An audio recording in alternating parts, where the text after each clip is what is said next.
All this corporate influence should remind you a bit of a previous tale in the McCain saga, his involvement with the Keating Five.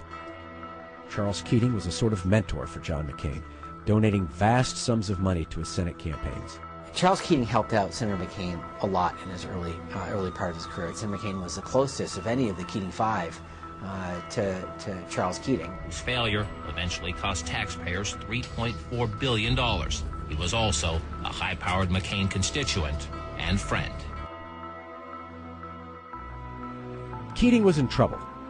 His company, Lincoln Savings and Loan, was making a lot of risky investments, and the government was investigating.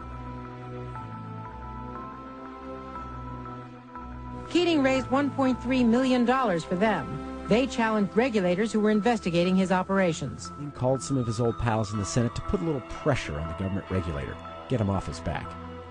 McCain accepted. Lincoln collapsed, leading to a bailout of $2.8 billion in taxpayer money. Keating went to prison for 4 years. McCain was only chastised on the Senate floor. People who lost life savings through the scandal. They were pensioners who lost their money because those savings and loans went belly up. Keating has become a symbol of the worst financial scandal in U.S. history and the worst ethics scandal in the history of the Senate. He did not learn his lesson.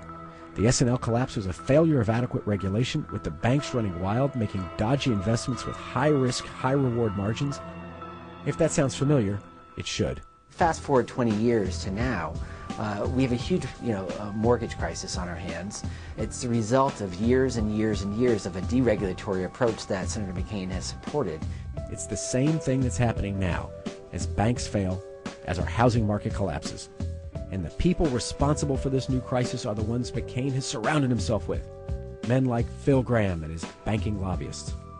He's offering the same kind of deregulatory policies that led to the banking collapse in the early 90s. Mr. McCain would take the worst economic policies from the Bush administration and put them on steroids. We would get not only the same that we've had for the last 7 years, we would get actually the same, just a little degree worse than we had before.